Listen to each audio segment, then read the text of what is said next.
We are live. Look at that. We don't need no fancy intro music today. Couldn't find it. Oh, come on. I give you a pass. A little rusty. We've been on that extended holiday break, for a few weeks, taking some time off with our family. So I'll give you a pass on this one. But we're bringing back the West Coast Jam next week. I didn't think the Henry Robertson intro music was quite up Cal Method's or quite his cup of tea. So we'll have to find some Cal Method jams. Man, look at you going straight to the age already, buddy. We ain't even got him on here yet.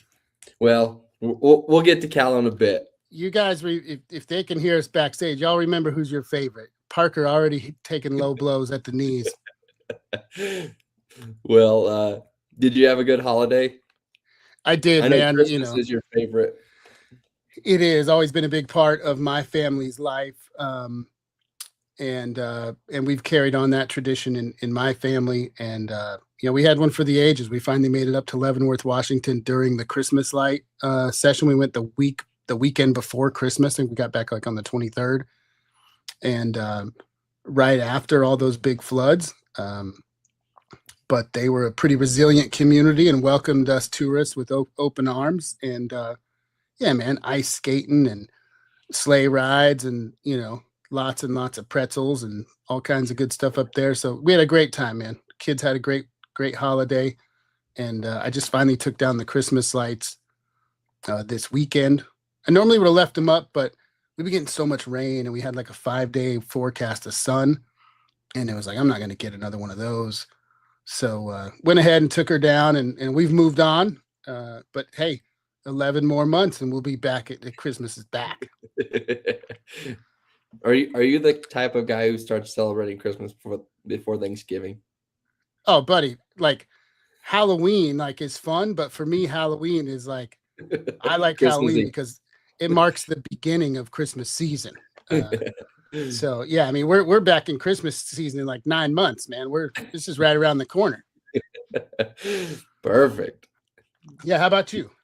Yeah, it was kind of a chill, laid back a holiday for us. We didn't do much. We hung out, played games, spent a lot of time with family, ate a lot of food, a lot more than I should have. But when Grandma Carrie and Grandma Melissa make some good food, you eat it because you just can't pass up any of that. I But put on 17 pounds over the holiday break. I'm already back down 9 of them, but your boy was not the most handsome podcaster for a couple weeks there. It was all going to my face. My pants weren't fitting, but we're back. We're back making good decisions, and heading back down to our fighting weight. we got to get our stock eliminator weight back into the car instead of pulling weight out of it. Oh yeah, I was like, I don't even need a license anymore. Too slow. You got well over the 10-second mark. You're Yeah, I'm fine. too fat and too slow now, buddy. I don't need no license. I don't barely need a fire suit. You still rock the open face though, yeah. No, I got I look like a fighter pilot in there. I got the blue shield and the whole the custom helmet. I mean, a guy like me that races 3-4 times a year, you got to have all that custom stuff. You got to let them know you mean business when you show up. Absolutely. Well, Well, we've got some really good guests waiting for us, but we wanted to get in a little bit of recap on the Hangover Nationals, which I know you were at. yeah. So why don't we get right into that and recap that real quick? How'd it go down there in Tucson? Dude, it was awesome. The Tucson crew, Bill Kidd, the whole gang threw on quite an event. We did have some weather on Thursday, which there wasn't a race planned necessarily. It was a test and tune, and then they had a shootout.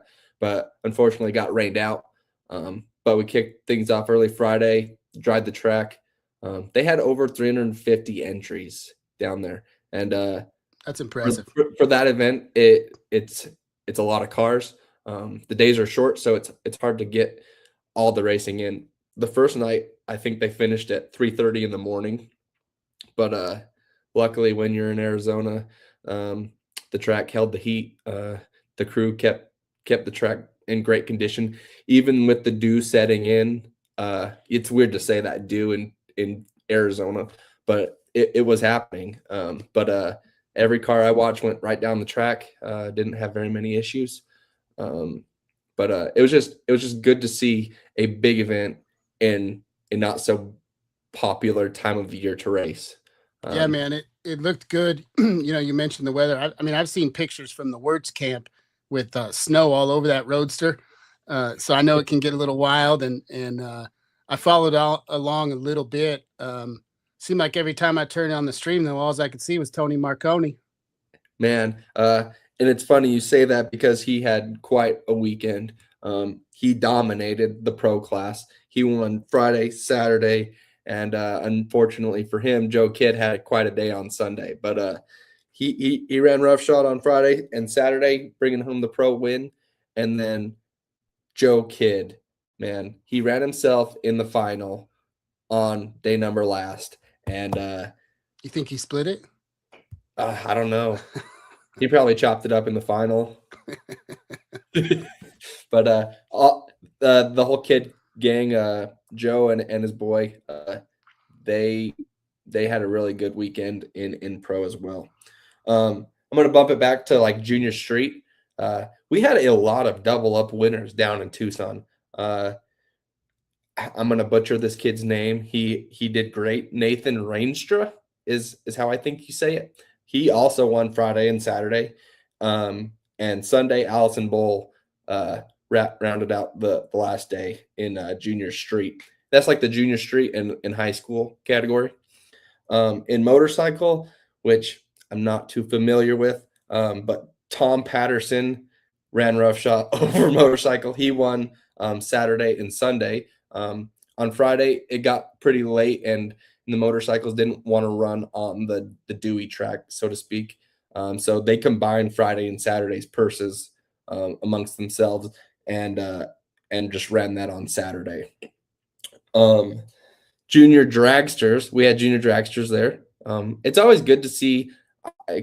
I like to see the junior dragster kids at these big money races because it's like a stepping stone to the big cars, right? And at least in Division 7, we don't get juniors with divisionals, so um, I like when they're together, and it kind of segues them into wanting to race a big car and seeing um, the things they can do if they want to move up, right?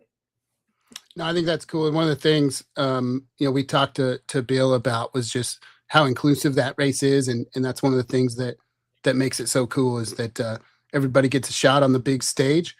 And look at that, Joe didn't split. Race for the flyer, baby. I love it. I love it. So no, that's cool, man.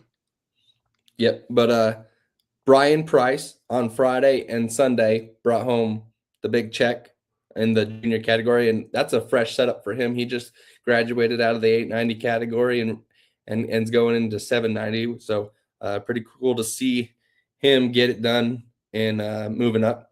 Jace Renault was your winner on Saturday.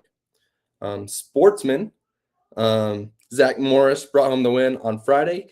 Dave Moeller won the Saturday race, and the Saturday race was for Wally. And Dave, also a familiar face on the NHRA side in Stock Eliminator. And then RME Slade brought home the win on Sunday.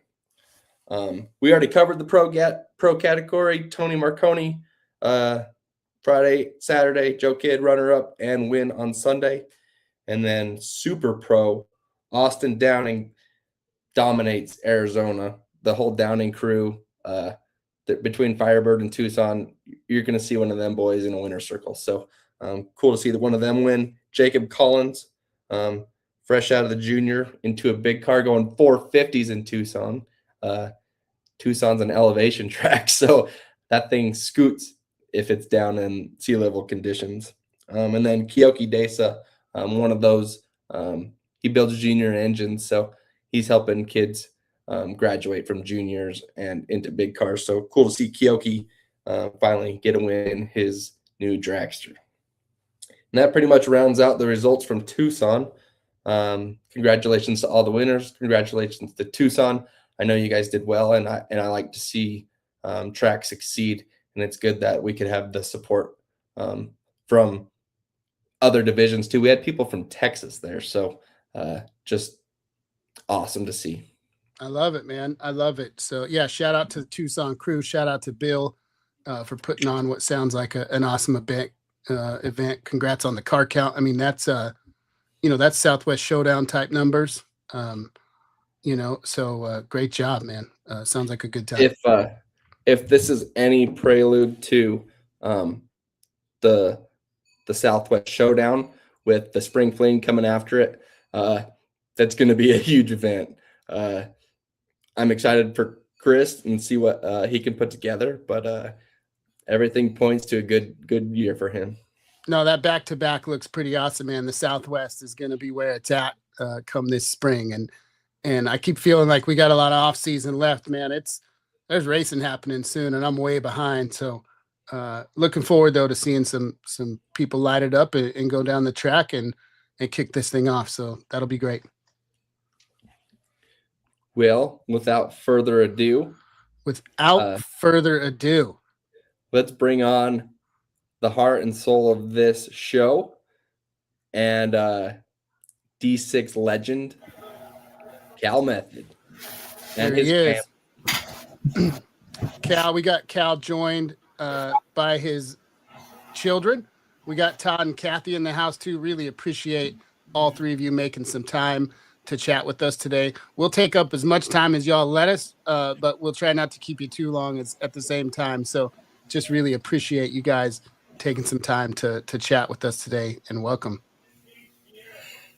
Thank you. Thank you. Hi. Hi, Kathy. Hi. Hi, Todd. Hi. How you guys doing? Good. Great. You guys got cabin fever yet? A little bit. Yeah, a little bit, huh? Yeah, we just came back from the Division 6 banquet last weekend where Dad got an award and a couple of awards, and it was really fun. Finally picked up a Wally. No, didn't get that. We got to see the ones for next year, though. Oh yeah, how are those in person? Yeah, cool, real cool. They look pretty flashy. Hopefully, we get to see them up close in person next year. Yeah, get to hold one, take it home. Well, again, really appreciate you guys coming on. I got to know Kathy some years ago through This Is Bracket Racing Elite, and we've been able to keep in touch over the years and helped facilitate this tonight. So appreciate that. Cal, you're a guy that I've watched from afar from a long time, and finally got to kind of be up close and personal this past year in Seattle at the Northwest Nationals. And I didn't get to call your final round, but I got to call a couple of the other ones, and what a neat moment it was for me as a fan, not just of racing, but of yours to be able to be a small part of that weekend, and get to talk to the family, talk to Kathy a few different times. And, I knew then that someday I wanted to be able to dig in with you more. We weren't doing this podcast at that time, but I'm glad we found a moment, and and we get to do it here. So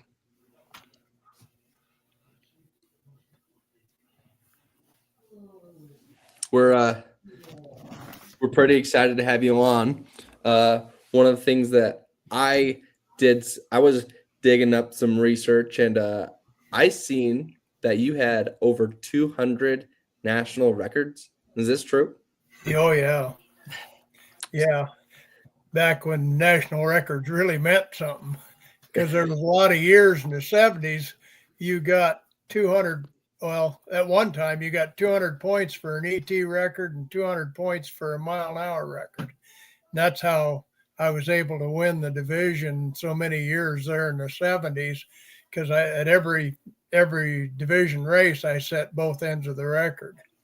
So I was going to ask, is that what you're doing? You just kept beating your own records just over and over and resetting the bar every time? Yeah, we would. I had the 283 combinations then, and you could switch bodies. I could switch bodies because the cars weren't near as sophisticated as they are today. And I could just grab another body, and in 4 days I could have it ready to go to the next race and set the record with it. And that's why back then it wasn't easy, but you could outwork somebody, and that's kind of what I did all through the 70s. And but it was that was pretty neat time, really.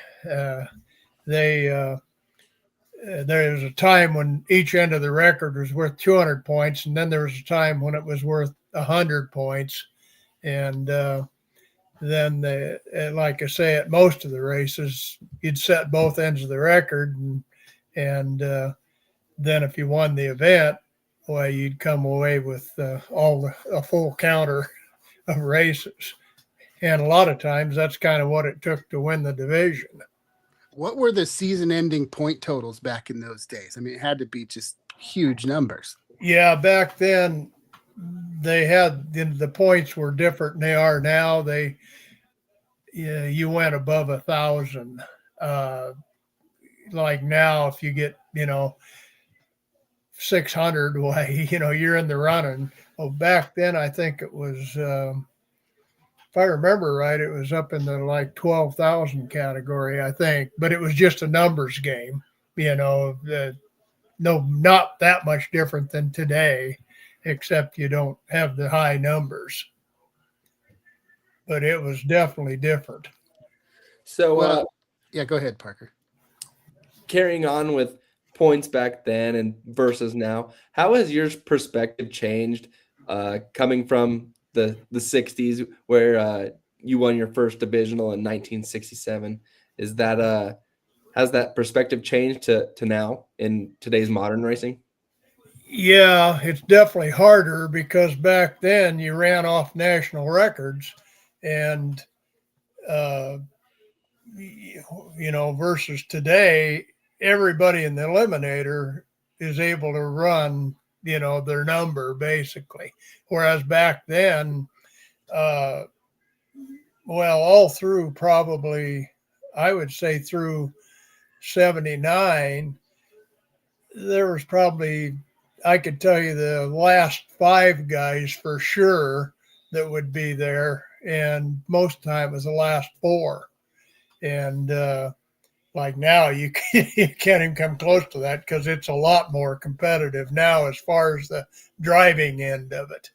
Back then, the performance was a lot more important than it is now because of the running the national record. I mean, there was a time where if you ran 3/10 off the national record, you were pretty damn hard to beat because your national record, you could you could be real competitive this week, and in 2 weeks you'd get your national dragster, and some guy in Suffolk, West Virginia, or Cecil County in Division 1, they put you out of business. They got a fast day and a fast time, and your record could get hammered by 2 to 3/10.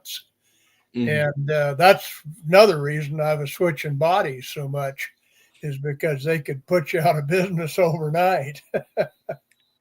It sounds like you've had quite a few cars in your camp. Is there a number that you have memorized on how many cars you've owned, or is there a favorite car that you've owned? I don't know on the number really. I don't know. I would guess maybe 25, 35, something like that. But one car that really stands out was the Q Automatic, which was a 66 4-door hardtop and Q Automatic, and Marianne drove that most of the time. And that was the 57 sedan delivery. That's what I got runner up with at the Winter 69 Winter Nationals. And then in 1970, NHRA outlawed that car. So look at the crowd. That's kind of cool. How many people are in the stands watching? Yeah, wild. Well, and I want to ask you, Kathy and Todd. I mean, in your mind, as you grew up, like, you tell us, what was the coolest car that y'all had in the camp? Like, what's the one that you as kids growing up loved the most? I was always fond of the 66 Caprice. Yeah, that's the Q automatic one. Yeah. That's Yeah, a big car. Car, yeah, that was a cool car. Yeah. It was low to the ground, and I could get underneath the hood pretty easy being a little kid. Yeah, and that's the car Marianne won the division, her first division championship in 1981. That's when Division 6 and 7 were combined, and she won the points championship in the division that year with that car. And she also, somewhere in that time frame, why Jim Livingston put on a $5,000. I think it was a bracket race because the guy we ran in the final had a Nova with nitrous on it and stuff, and that car was going 1332, 1331 with a 9 every pass. I mean, just every pass. And Marianne wound up winning that. And I remember the guy in the final, he had a 9-second Nova, and he broke out like by 5/10 in the final because he said I knew I was really late when I left, so I hit the override. I had to ask, I said, well, what the hell's the override? And he says, well, that's, normally I have it throttle stop back or whatever and don't use the nitrous. And he hit the nitrous and broke out by a mile.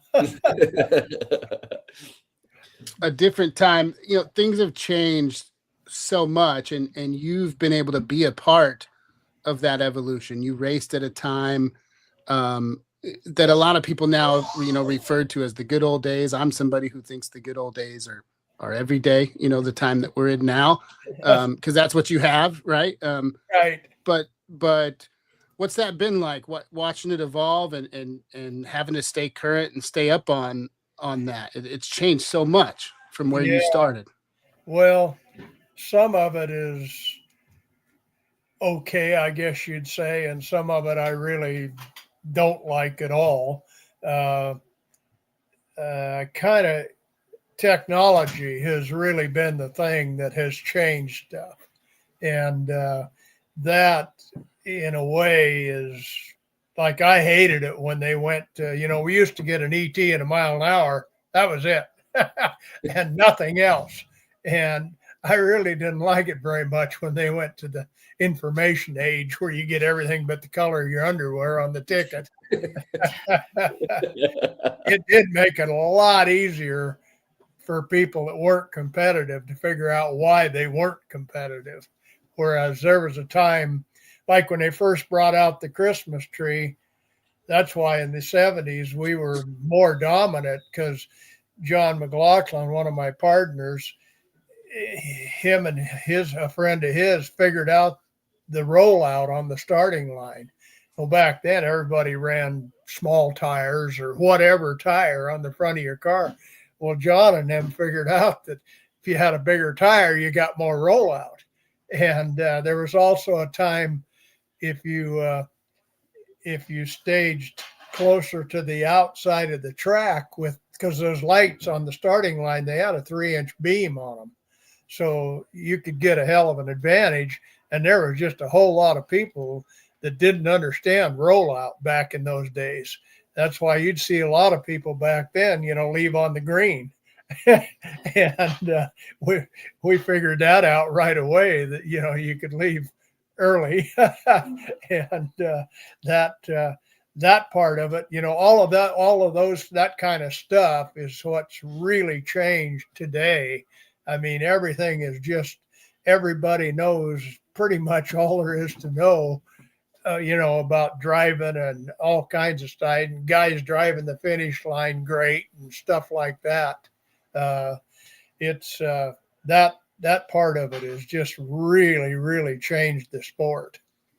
Yeah, you guys are playing a different game these days. Todd and Kathy, you guys are both racers yourself, and whether it's as racers or growing up, watching your mom and dad, you've seen this through a different lens, than they were seeing that. Maybe tell us a little bit about, that experience growing up, watching them race. What was all that like for you, and how has that journey been, for you guys?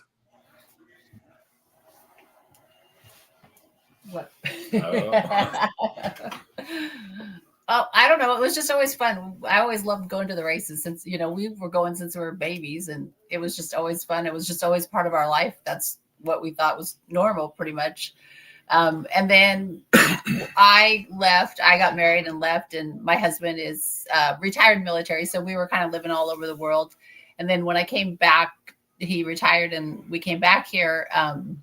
It was fun. I was going to the races, watching, and then I had a Nova that I drove on the street, and Todd's like, "Well, what do you think? Should we, you want to do this?" And I said, and that was not too long before I met you, Troy, at that at Woodburn, at the bracket elite thing, and I was like, "Sure, let's do it." And I was like, "Oh, you got me into this. You can't get out now." It's like the mom.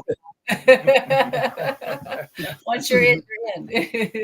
I didn't realize you were just kind of picking it up and getting into it. Todd, how long have you been wheeling a car? What, like 10 years? Yeah, I think about 10 years. Probably 10 to 12 years. Yeah. So obviously, relative to Cal, new racers, but been rolling now for a little while. Was this something that was just in your blood and you loved from the start because you grew up with it, or did you guys have to kind of learn to love this stuff, or what was that like? Did you ever dread going to hanging out at the track? I loved it. I always loved it. I loved, just being there and just having fun and hanging out with people and watching. A lot of fun when we were kids at the track. Yeah, for That's sure. Awesome. And Cal, I know no matter what I'm doing, whether it's racing, something I love to do, or something the kids love to do, spending time with my kids, it's all I care about. It's the thing that means the most to me. What a neat experience to be able to have your family close to you. Look at that.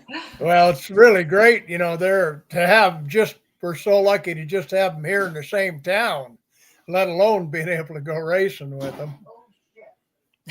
That's pretty awesome. Yeah. Look at that. That's a classic photo right there. Yeah. That was 1970, 71. It might not look like I was having fun, but I think I was torturing her. So yeah, I probably was about 2 years old in that picture. So,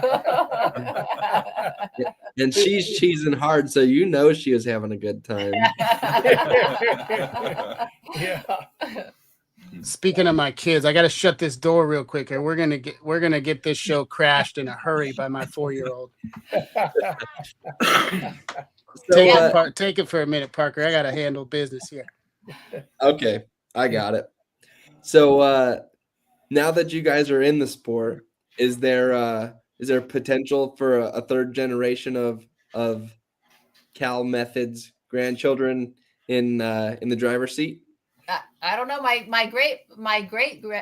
His great grandbaby, my grandbaby, she loves it. She went to some races last year. And yeah, we were at Seattle, and she was sitting there, and she goes, "Grandma, isn't this is awesome. We're going to be around all these race cars. This is so fun." She'd get in the car when I warm up, and she loves it. Yeah. That's awesome to hear. And she's got good teachers if she so desires to dip her toes in this. She's only 3, but yeah. Yeah. Hey, they only got 2 more years till they can be in junior. Yeah. 2 more years. She's got her little electric car that she drives around the driveway and stuff. That's awesome. We're talking about being at the track when we were kids. I was at my first drag race in the summer of 1983. I was about 6 months old, and I was at the AHRA World Finals in Spokane. We used to go up there all the time, and right around that same time, Cal, you were winning the World Finals of the NHRA at OCIR. Yep. The last NHRA race I ever contested there. How much did that moment mean to you then, and how do you look back on that today? It's got to still be one of the top moments of your career. Oh yeah, that was really winning the last race in Orange County was just about as much as winning the World Finals. And the only bummer is that was the first year they went to the year-long point system. Before that, if I'd have won the World Finals, I'd have been the world champion. Well, you're our world champ, man. We're gonna give it to you. Yeah, you got to earn that one. That's pretty cool. So, sorry, kind of bouncing back to getting kids in the sport and that train of thought. Was there anybody who was kind of your mentor or influenced you heavily getting into the sport or teaching you how to make things go fast or Oh, what? absolutely. I was raised on a farm up in Sandpoint, Idaho, and there, I was driving tractor and pick up stuff around the farm. And in Idaho, you could get a driver's license at 14. And when I got a car, it was just all about, I don't know, I just wanted to make it go fast, and I didn't know nothing. and and anyhow, I never did really do much. My first trip down the quarter mile was 1958 at Deer Park with a 52 Ford. That's about all I remember about it. I don't remember nothing else other than back then it was a flagman. I do remember that. But then I graduated in 1961. I came down here to Kennewick to get into the sheet metal trade because I had an uncle that was in the trade down here, and it was kind of hard to get in. It took me a year and a half to get in, and then I worked in gas stations in the meantime. Well, then I got into uh, one of the uh, dealership salesmen at the Chevrolet dealership. I think it was 1960, must have been 62 probably. I went down and I thought, okay, I'm going to buy a new car. And I was talking about buying a Corvair of all things. And then this salesman got a hold of me and he said, "You can't afford a new car, kid." And I said, "Oh." And he says, "I got this 57 Chevy station wagon that I want to sell, and I'll give it to you for the right price." And anyhow, long story short, I bought that, and it was a 283 power pack. And then through the evolution of blowing the power glide up and putting a stick in it, and then blowing the motor up, a friend, my roommate at that time, worked at an auto supply in Pasco. They redid the motor and put a Duntov cam and stuff in it, and it was pretty damn fast for the street, mainly because didn't really do anything that I like I say, I didn't know much back then at all, and but I had a low gear 3-speed and a fairly low rear end in it, and on the street it was, being a station wagon, I didn't particularly know it, but that's why it would hook up better than like a hardtop or something. And anyhow, I got into that, and then kind of got myself in some financial trouble back in the 62 and 3. Kind of spent more like a dumb kid, spent more than I was earning, and on cars. And so I kind of backed away from it. And then in, I guess it'd be 1964, well, I had a 61 Impala 348 tri-power car. Well, I was blowing that thing up every other week because of the valve train in it. If you overwound it, the push rods would fly off and everything. And He's anyhow, racing a truck motor. yeah, long story short, I blew that one up. And I finally said, "That's it." And I bought a 283 two barrel out of a wrecking yard up in Bonners Ferry, Idaho, and put in that car. And that was probably 63, early 64. Well, then I went to Deer Park, I think probably June or May or June of that year. And back then, all they had was class races, stock eliminator and modified eliminator. That was about it, other than the altereds and stuff like that. And I got up there and a guy with a 55 Chevy and a 265. He blew my doors off, and there was a bunch of us from down here in the Tri-Cities went to Deer Park every week. They had a race. And so we kept going back, and I kept coming home and doing something to the car. And the Bob Coyle was the guy's name with a 55 Chevy, and he was in the Air Force out at the base there in Spokane. And about towards the end of that year, I got good enough I could beat him per class, and I started beating him, and I beat him every year till the end of the year, and he finally quit racing those cars. And then in '65,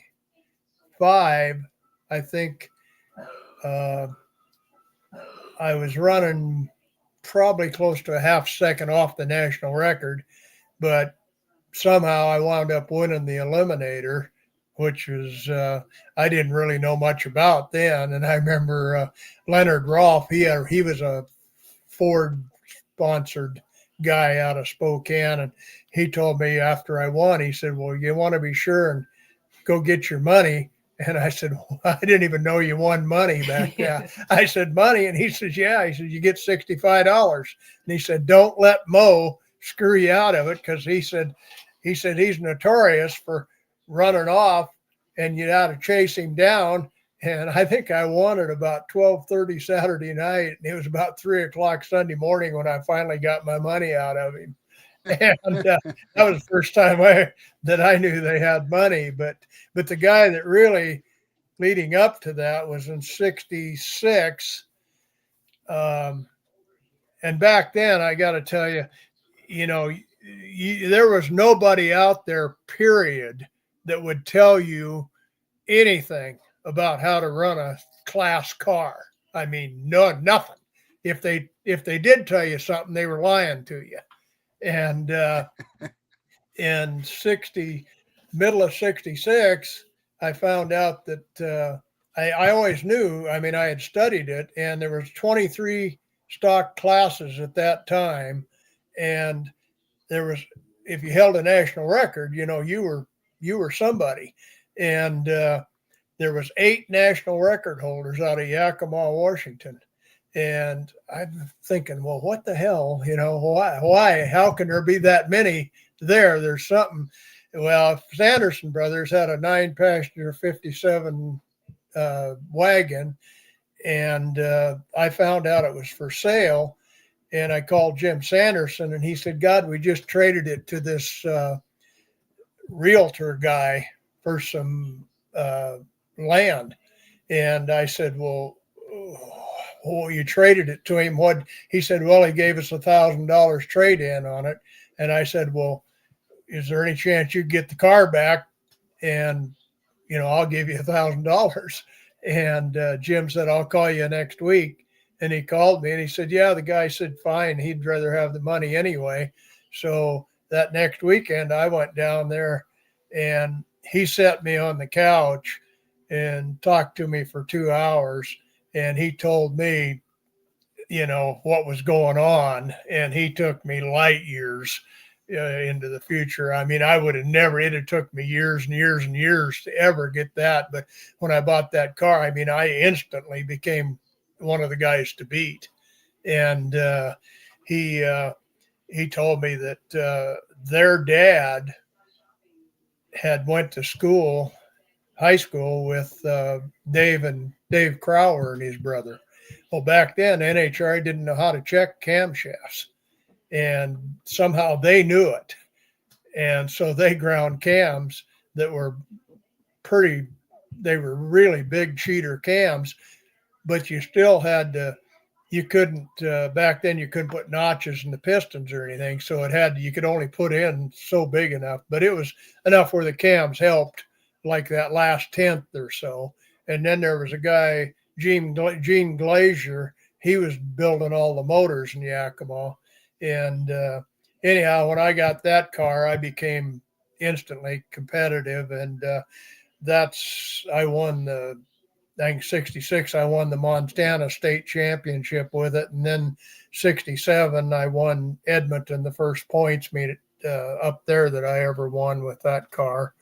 And but in '66, well, I was racing at Deer Park in '64 and '65. Well, in 1966, I was working sheet metal, and my mom and my ex-wife, we decided to take a vacation to go to California and go to the Winter Nationals. Well, when we got to the Winter Nationals, I mean, you talk about, I was hooked before, but I mean, I was really hooked after that. I mean, there was, you had to wade through people to get up to the fence to watch, and there was no room in the grandstands. And I mean, it was unbelievable. I mean, and that really is what hooked me. Is that And this photo? that was in 1973 because of Superstock R. Parker, we don't get to that episode, that picture for like 6 or 7 more episodes. So to you guys at home, this is part 1 of 37. We're at 1966. We got a ways to go. Cal, I want to jump in here because you're bringing up the Winter Nationals, and I think there's probably a big contingent of folks who are east of the Rockies who maybe, I mean, they know it's big and they've been there and they've felt it, but as a West Coast kid growing up, I had no connection to Indy or any of that stuff. The Winter Nationals, I remember growing up. I mean, that was it. I mean, that was the biggest thing in the business. It's still my favorite race. Talk a little bit about the importance of the Winter Nationals and what that meant then and even still now out here on the West Coast. The reason it was a big deal then, there was only 4 national events, for a year. And so, like, when I got runner-up at the '69 Winter Nationals, that was the first time I ever won class, and you had to win class to get in the eliminator. So there was only 23 cars if you had full class count. Most of the time there was maybe only 20 cars in the eliminator. And then you were running off the national record. So some of them won class. They weren't really competitive in the eliminator. And, but if you won a national event back in the 60s and early 70s, you were really that you were somebody then. I mean, that was you only got 4 chances a year, and that was all. And people didn't travel, from one to the other back then, because hell, they were like all over the country, and people just didn't travel that much. I did go to Indy in 1969. That was my first time going there, but there wasn't the amount of people that go like they do today. Yeah, Indy's become such a big thing, and I know 99 out of 100 people, if they could only win one, that's the one they want to win. I'm the guy that if I could win one, I want to win the Winter Nationals, man. That to me is still that's still the pinnacle. I've got old videos, Diamond P Sports stuff, from back in the day of the Winter Nationals, and to me that's the granddaddy of them all as a West Coaster. So pretty cool. Yeah, it really disappointed me when they flip-flopped, the Gator Nationals and the Winter Nationals. It's like, how can you call it the Winter Nationals now when it's not even in the winter? Because, I mean, out here, that's what you look forward to all year long, to get out of the snow and ice and shit to go down there and race in February or even January at one time. And, but Indy, unfortunately, has really lost its luster. They still try to make it up as the race and all that, but it's really not. In '69, when I was there was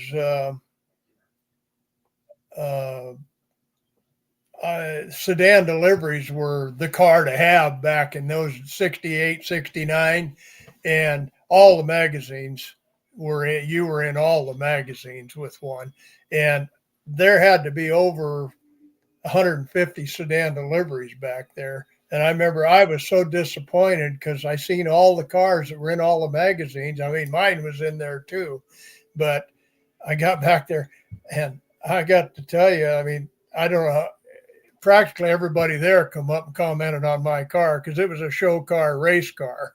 And a friend of mine, Neil Kenworthy, was a body and paint guy at that time. He was just starting his apprenticeship, and he kind of experimented on my car, and it was so much nicer than most of the East Coast cars that it was really funny. But but a lot of the East Coast cars were pretty fast, because I found out later on that that's when guys like Bob Duffy, Stahl, and Moroso, they were just kind of rising up. Bill Jenkins, they were just kind of rising up then. Well, there was a few of those East Coast junior stockers that had help from those guys, so they were way ahead of us. You imagine that, Parker, that staging lanes just full of panel wagons.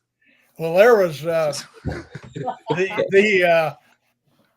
the stock eliminator, and this, at that time, modified, super stock, and stock. There was 964 of them there in 1969 at Indy. That's why nowadays they get maybe they only let in maybe 300, and back then. But the thing that's really evolved is back then they only had like 3 or 4 categories. They had stock and super stock and modified, and then it went to the alcohol and nitro. But well, you were probably responsible for something. You got a guy, Cal Method, out here setting 200 national records. They got to make another class for everybody else to be competitive. They give the other people a chance. That's what I say. I was willing to work harder. W stock automatic doesn't exist without Cal Method. They use up the whole alphabet. Back in the 70s, 74, I think it was 74. There was probably about a 3-inch section of the record page that was all us, because we had like Q and R and I can't remember all the classes, but we held both ends of all the classes we fit in at that time, and that was a big deal. We've talked a little bit about the different people you've raced. You talked about, beating the brakes off a few people here and there, but you guys have all raced each other. The intro picture was of you and Kathy racing. Who's the all-time winner here? Who on the head-to-heads in the family? Who's got the edge? Marianne's not even on the screen. Hell, Marianne might have the record. But she's got the edge. Yeah. She's for sure. But on head-to-head within the family, is Marianne the one in the lead? Yeah. We did. Well, did you ever race, Mom? No, I never. When I started racing, Mom was already stopped racing. But me and Dad, I think we're 2-2, and I think the first time I raced him, I beat him, which everyone was shocked. I remember I had to race. It was at Boise, I think, and I had to race Dad, and Mom said, "Well, sorry, Kathy." Before we even went to the staging lanes, and I was like, whoa. And I beat him, and I think everyone was pretty surprised. That's pretty awesome. Give me some motivation there. We're going to have to set up a match race to break the tie here. Maybe at the double divisional at Woodburn, we got to set up a little match race and settle this thing. But Todd has beat me, and then Dad, I don't think Todd's ever beat Dad. I beat myself every time I race Dad. If I can interject here, my last round in stock eliminator, I got whooped. Straight whooped. He gave me nothing to play with. Well, let's go there for a second. When I saw the draw, obviously Parker and I are buddies, and Cal, I'm a fan of yours. And when I saw a blind squirrel between you two to start that event, it was like, it don't get any better than that. To talk a little bit about that race. It was such a kind of a crazy event, and you guys going in blind. Like, I kind of want to just do that at every race now. That was a lot of fun. Well, when they told us that's what they were going to do, I thought it was going to be like what I've done when I've been back in Bowling Green, Kentucky, and other races back there. they line you up. They call up stock eliminated. They line you up 6 across, and then they just pick like this lane, whatever. Well, we got up there, and I pulled up in the normal lane, and the guy, and I asked the gal, and she's, no, we're just lining them up, whoever comes up. Well, 5 or 6 cars come up, and they pull up all behind me, and then Parker pulls up. I thought, oh, great, just I got to race him first round. But I had pretty good records. I was pretty confident of my number. In my defense, I didn't know. I couldn't see who was up there, so I was just. That's what I was going to ask. If you knew who you were pulling up on, or you didn't know till you got up there. If I would have known Cal was the first pair, do you think I would have pulled up there? Hey, man. No. I'm smarter than that. I don't know. You whipped the hell out of me at Bakersfield. You didn't leave me any window. Well, you owed me, and you definitely spanked me. So, Well, you guys laid down a heck of a lap, man. It was fun to watch. Truthfully, that's the kind of rounds that I don't mind losing. Is when they're good races. We both threw down, and if you do exactly what you set out to do, which I felt like I performed well, and just got beat, and can't hang your head on those rounds. Yeah. Well, you did a hell of a job at the end. I mean, because I couldn't have told you which car was ahead. That's all right. You know, go ahead, Park. Go ahead. Sorry, I'm changing topics. If you want to stay on this topic, go for it. Man, we're bouncing around. We're just having a good time. Go where you want to go, man. So in a little bit of my research, I found what I think should be a good story. I've heard that your ramp truck broke down, and you just so happened to have a spare stocker engine, so you threw it in to get home. Yeah, I used to always pack a spare motor, and we were going to Fremont Raceway for a points meet, and we got down in the middle of by Reading there, and we dropped a valve in the motor in the ramp truck, but I can't remember. I think it broke just before an exit, and I coasted off the exit, and we coasted right into like a Caterpillar dealer lot or something there. And I don't remember what it is. I'd say it was probably 10, 11 at night, something like that. And of course, we didn't have the lights and stuff that we got packed with us nowadays. We didn't have shit. And I unloaded the trailer and unloaded both cars, and got the engine picker hoist out and started changing motors. And then I had to, there was a few things that I had to adapt because we had a 427 in the truck, and I think it had a quadrijet on it, and I had to, I don't remember what I did to get the carburetor to fit on it. But anyhow, we got it going. I think I quit working about 4:00, and then I got up about 7 and kind of finished it up, and we took off. And thank God that truck at that time had a 4-speed in it, because I don't know how it would have worked with an automatic, because I had the idle set on about 2,000, 2,500. And we got going not knowing how it'd work. And taking off was a little tricky, but boy, I'll tell you, once you got up to high, freeway speed, man, that thing was awesome. And we got to Fremont there, and we raced, and then Steve Wan worked at Reddick Brothers at that time, and I talked to Steve, and he said, bring the 427 over, and we'll fix it for you. So we went to his place and went over there, and Steve and them, they put a sleeve in it and fixed it up, and then we switched it back. But I got home and I took that motor apart to see what it looked like. You couldn't even tell it was perfect.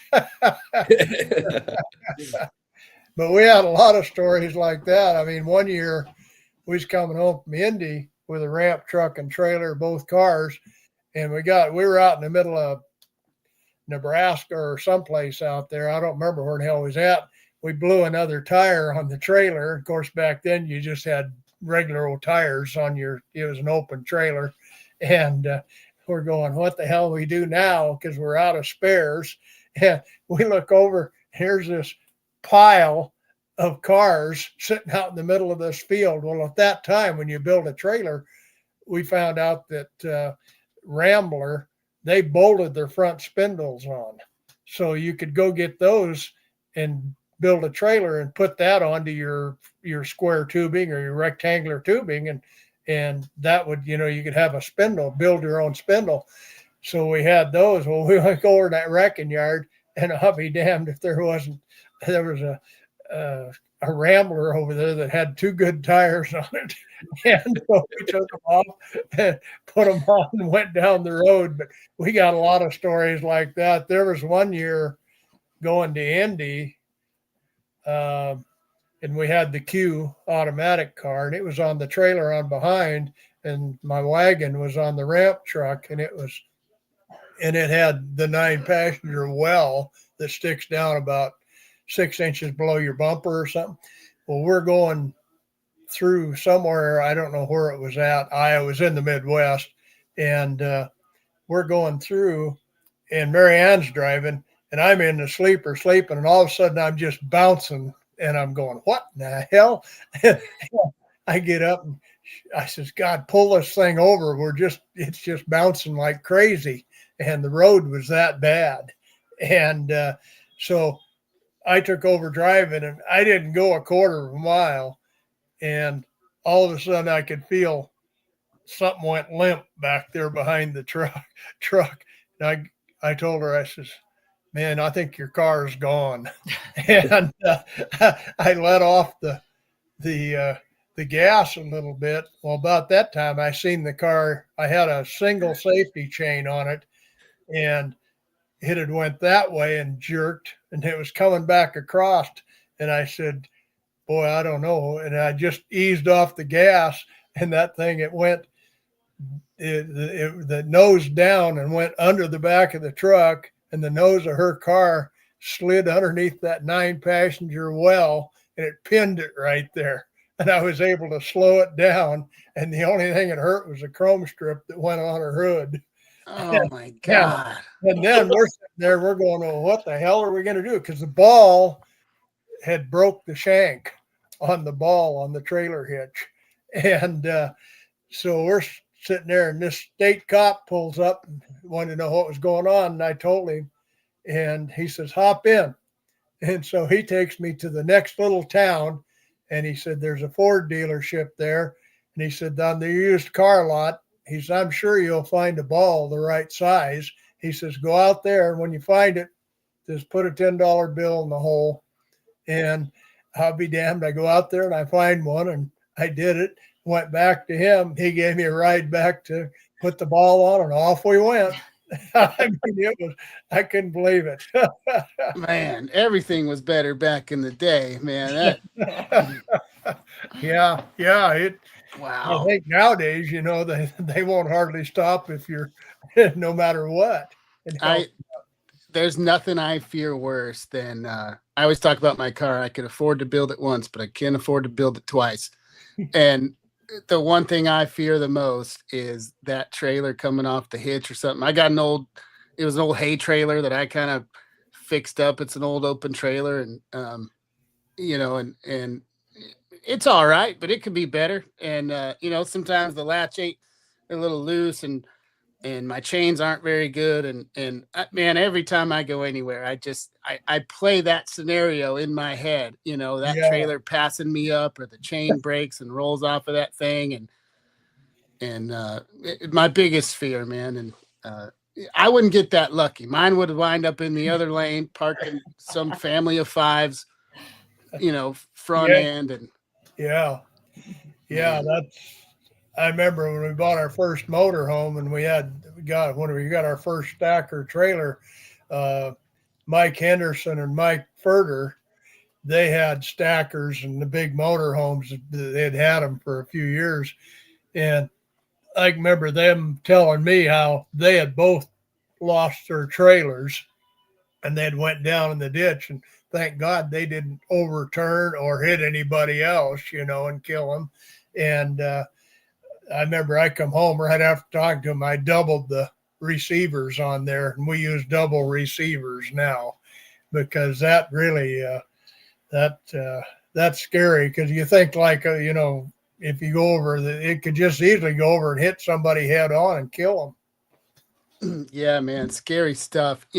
Will, maybe I'll take another left turn here. You've brought up a lot of the different classes of cars that you've run.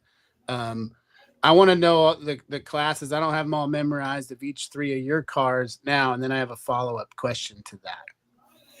Well, my car right now is a G&H car. It's a 327, 275 horse. And then the one Kathy's drives now has the LT 350 horse, 350 in it. She runs mainly C.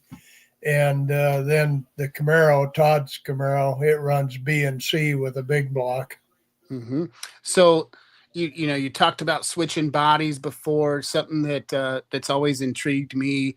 You'll hear Hal and Joe talk about the different combinations they went back and forth and up and down. They've settled pretty good on this 350 combination. But what goes into your decision? What drives you to pick a certain class and stay there or not and move around? What goes into that for you, and why have you landed where you're at now? Well, we had the big blocks in the Novas for so long. And then like A, B, and C, that's, there was a time there. It's bad now, but there was a time when that was just war, and it was, we were able to sometimes be on top of the whole group, and sometimes then we start sliding. And then I decided to go to the 327 in my car, just mainly because it was a lot more economical than the other. But I had one of the 402s left over, and so like Todd's car, it went from a street car to a bracket car, and then we put the 402, made it a class car, and that's how his evolved. And hers car did the same thing, only it's not as sophisticated as our other cars, because like nowadays with the $2,000 shock absorbers and all the springs and stuff you got to have, why it's there's only so much money to go around. But usually it was economics that drove most of the classes. And Todd, I'm team big block with you, Todd. I'm team big block, baby. Forever. My pops always used to tell me, he said, if you want to go fast, you get a small block. I want to go fast. That's all I want to do. Well, that's my dad. He said, if you want to go fast, get a small block. If you want to go real fast, you got to put a big block in. Go big or go home. I love it. Yeah. You're muted, Park. My bad. I got a follow-up question on this topic. So you started out, your first trip down the racetrack was with a Ford. Yeah. Was that your last trip down the racetrack with a Ford? Or yeah, why did you choose Chevrolet? Part of that story was when I got that 57 Chevy station wagon from that salesman.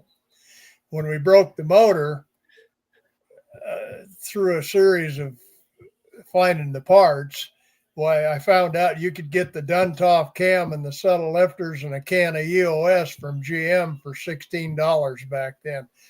And a buddy of mine happened to have a small block Ford at that time, and he just got a cam, lifters, and it was like $69. and the same with all the other parts.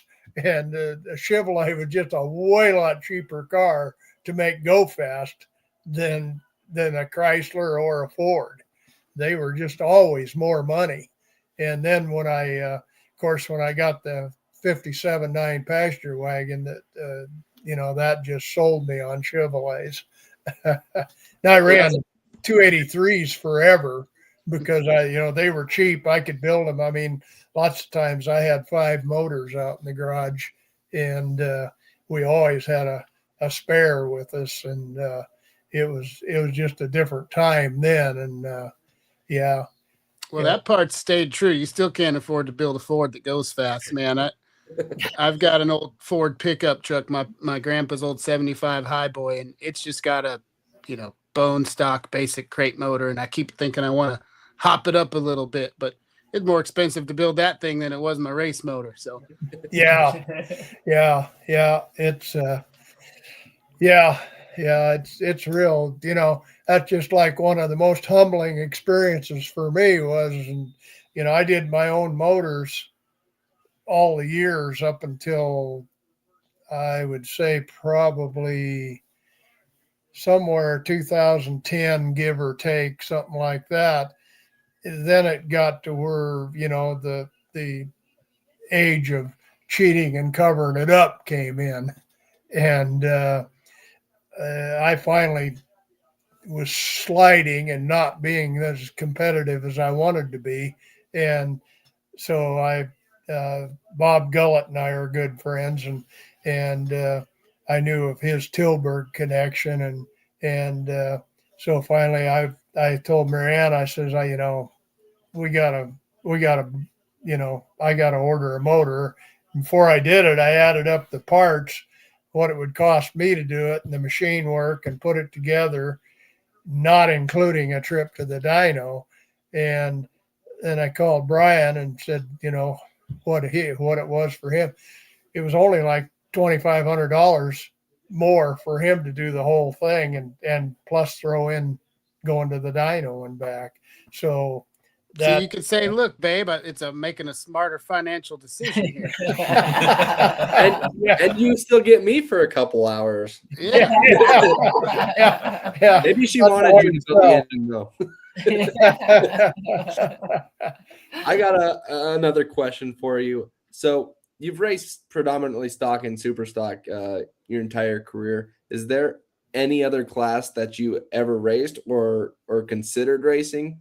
I ran, a friend of mine had Hank Johnson's old Top Fuel car back in the 80s. And there was a class in Spokane, the Top 16, they called it. And it was the fastest 16 cars. They would run each other. And you ran on a 3/10 Pro Light. And you qualified in your time trial, and you carried that over, and then if you went 500ths under the first round, you lost that 500ths. And he was running that, and I decided, I had a stock eliminator, a stock motor that I had built, and I told him, I'd just put this in, go up and see how it runs, and he put it in, and he went up and he ran like 860s with it. And we anyhow, through that, why I started going up and helping him when I wasn't running at a points meet or something. And then he finally said, well, you drive this weekend. So I would drive one weekend, and then I wouldn't be able to go with him and stuff.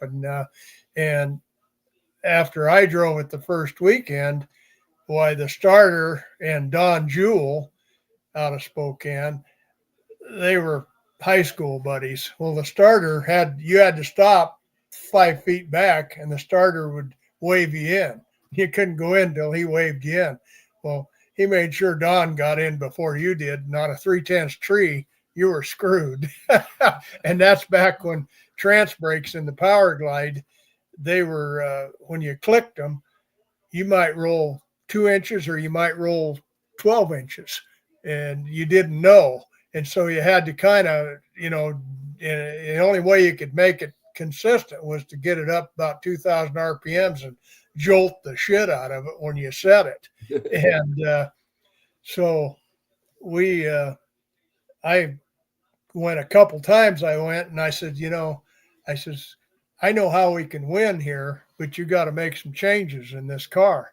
I says, drum brakes hold my 4,000-pound station wagon on starting line, and those damn disc brakes won't hold that dragster. And so I said, you go out and let's put drum brakes on the back of the dragster. And then I said, we're going to stack 200 pounds of lead right on the back end of it. I said, we lose 500 the first round, we take 50 pounds off, and so then we're right back where we started. And so we set that all up that way. And then it was his turn to drive. So we're going up, and he said, well, you can't come, the next time. He said, why don't you drive tonight? And I said, well, okay. And we got up there, and I made the first 2 time trials. And I mean, the other guy's sitting there, and I was gone. I mean, I was out of car length on a dragster length before they got going, because you could push on the brake and floorboard that thing and it wouldn't wiggle. And on the 310s Pro Tree, why, that was a real ticket. And so we qualified, and then I ran the first round, and I think I lost 8 or 9 hundredths. And I come back and I said, okay, we take off some weight. We took off the weight and went up. And then the second round, I think it was, while I was racing this guy, and I figured, hey, no problem, we're gonna beat him. And I get down there in high gear, and I looked back as far as I could in the dragster, and I couldn't see him. And I thought, okay, I'll step on the brake because I'm sure he can't catch me. And I stepped on the brake, and then I let off the brake, and I'm going, wait a minute, something's wrong here. Cars kind of just turned to the right, and it wouldn't come back. And I was going, what the hell? And I finally figured out the right brake was locked, and I kept pushing, bringing the pedal up my foot, but that wouldn't help. And then I looked down there, and about, 150 feet or so, I can see right where I'm going to go off the track. And there was a bulldozer had raised its blade, and there was about a 6-inch berm there. And I thought, oh, this is not good. And I hit that. And then all I remember is tumbling. And then at one point, I remember being up in the air, and I was back on the track, and it was straight up and down with the front end down. And I'm up here, and I'm thinking, boy, I hope these straps hold, because when it hits, if they don't hold, I'm going to be like a tomato scorched on it.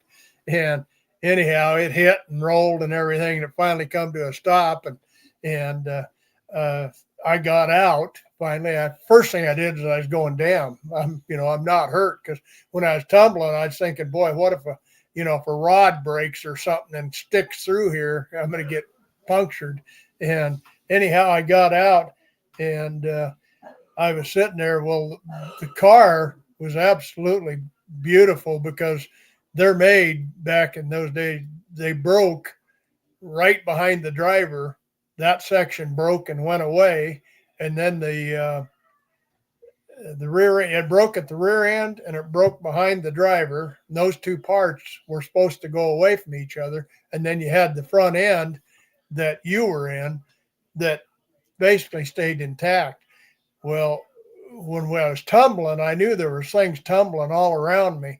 Well, he had used marine cable to mount the master cylinder on the rear end, bolted to the rear end. And then he used marine cable for the throttle linkage and the shift linkage. Well, everything broke and separated just like it was supposed to, but it wouldn't go away because of them cables. So it was just a jumble of parts going. And thank God I didn't get hurt that bad. I was just, the next day I was solid black and blue from the shoulder harnesses and everything. But that was very lucky to survive that. We were watching it from the starting line, and Yeah. I thought he was dead for sure. I was going to ask if you guys were there for that. Race down the track. We get down there, and he's beating out the flames with his fire go. Yeah, the carburetor was on fire, and I'm just pissed because I wrecked the guy's car. And the follow-up of that is Sunday night, I'm out in the garage working, and he walks in, and he's got this brake drum, and it was a Drake drum off an Oldsmobile. It was those that have the big fins on them. Well, he had cut the fins off with a cutting torch, so that heated the drum up, and it crystallized, and the shoe, it split, and the shoe stuck in there. And I still got that drum hanging on the garage wall. As he come in and said, well, you don't have to feel too bad about wrecking my car. It was my fault. And it was, Those cooling fins are there for a reason. yeah, yeah. You don't cut them off with a cutting torch. Those guys might have known what they were doing when they designed those things. I love the ingenuity you brought. I mean, that sounds like a stock eliminator driver, right? Let's swap in some parts, throw some weight on the back. We'll move some weight when we need to. Todd and Kathy, did you guys ever get into the wrenching? Are you guys into the wrenching and that side of it, or you just like to go fast? I get into it as much as I can, but work kind of limits me from being here as much as I would like to be honest. Yeah, I'm pretty limited. I try to help as much as I can. I'll go get this, and then I'll bring back something. And Dad's like, "What is that?" I'm trying to teach her what wrenches are. Difference between a 9/16 and a 3/4. we were down in Las Vegas, and the motor blew in the car, and so we were headed to Pomona. We went to Pomona, and we were at Phil Mandela's shop. He said we had Larry Merck brought a motor down to us, and anyway, Mandela said, "Oh, you guys could use the shop, whatever." And we had the trailer parked out on the street, kind of with all the tools and everything, and the car was in the shop. And Dad would say, "Hey." They were working on the car, and he'd tell me to go get, this or that. He'd bring half the drawer and back. I'd get to the trailer, and I'd have to look up on Google, like, wait, what is this? I don't even know what I'm trying to get. Yeah, it was about 400 or 100 yards out to the trailer, so it was quite a trip. I was running back and forth, but half the time I was like, I don't even know what that looks like, and I Google it. Wait, okay, is this it? That is classic. Yeah. I think my dad started making up tools that I had to go look for, and somehow I could never find them. But yeah, I would say that's like when I used to do construction, and you're new on the construction site, and someone tells you to go get the board stretcher. Yeah. Right? Yeah. You look forever. I'm in that trailer forever. Look, I never found that thing. Yeah. But I'm pretty good. I can set the tires and I can fuel the cars. That's my main job when we're at the track. That's half the battle right there. That's half the battle. I can put the runs in, on the computer. Yeah, too. she can do the I do all computer, that. which I don't like to do. that's where me and you are the same, Cal. I don't know how to use a computer. We're lucky that I got this thing going, but I don't know. I don't know how to enter that data into Crew Chief Pro or anything. That's how he could dial right on the number at Pomona with no time runs. We looked back, and we were looking through all the but we were looking in the log. Yeah, in the log book. Yeah. Not on the computer. And there was like identical weather, conditions that we had from a few years before, so that kind of helped us a lot. We were pretty confident. Dad was pretty confident, and one year we were at Phoenix, and I got no time runs because I didn't check my seatbelts and they had expired, and they came, and that was the one time they actually came and checked. Yeah. And I was like, wait, Dad, I know we changed these. And no, we changed It was them a different car. my car. Yeah. So I went and ran and got the seatbelts. Well, I didn't get any qualifiers, and Dad had me dialed right on the number that first round. Yeah, she ran. Yeah. The guy with the A automatic black Barracuda out of Colorado. Yeah, what can I say his name? See the car. Yeah. Langdon? No. And I can't think of his name right now either, but I know who. Yeah. But yeah, he had me dialed right on the number. Yeah, she ran right on, almost with a 0. And he spun, and he was really pissed. And I can't remember. I told him, I said, I'm not being a smart ass, but I said, you weren't going to win that round. She found the tree, and she ran right on with it was a 1 or a 0. Nice. Yeah, everyone gave me like 0 chance to even win first round. I think I made it to like third round or something, but everyone had said, they had given me zero chances. Yeah. But We weren't really overly confident. no. Dwayne Scheitland, that's who it Yes, is. Dwayne, yeah. Dwayne Scheitland. Yep. I don't yep. think he was that happy, but No, he wasn't real happy. Yeah. Oh yeah, there we go. We got people in the chat. Yeah. That's funny. Yeah. We haven't got into you had a lot of this journey, right? You and Marianne racing, with each other, and her turning on her share of win lights, lots of them. What's that been like over the years to be able to share something like that? My wife supports, and when I say supports, I mean she lets me go do my thing, but racing's not her thing, Right. a unique thing for you. What was that like, sharing something like this with your partner, in that kind of way, supporting each other like that? That's pretty neat, man. No, it's been the best journey you could ever imagine. I mean, we, in the early 70s there, we always ran two cars, and a guy named Bob Lane was always driving the second car. And he was kind of hit and miss on coming out and helping me. And in the fall, why we get back from the World's Finals, and I'm tearing everything apart and doing motors. Well, I had everything ready to go to the 76 Winter Nationals and hadn't heard from Bob at all. And he didn't show up. So I told Marianne, I said, I guess we're going to Irwindale, and well, you're going to drive. Well, I didn't know she'd been wanting to drive really bad before that. We'd never really talked about it. And we got down there, and you could rent Irwindale back in those days for like, I don't remember, $20. And you could run from 7 in the morning till 9 at night. And you could make as many runs as you wanted to make. And we had one of the station wagons with the automatic in it, because I was still running a 4-speed then. And I took her up to the starting line, and after 2 or 3 times trying to do a burnout, actually back then you didn't do a burnout, you just done dry hops, they called them, just to clean the tires off. Well, I got her to do that, but she couldn't ever stop before the starting line. I said, about the 4th or 5th time, I said, you got to stop before that line or they'll kick you out. And the next time she just about put me through the windshield. And I said, okay, you're ready to go. So she went up.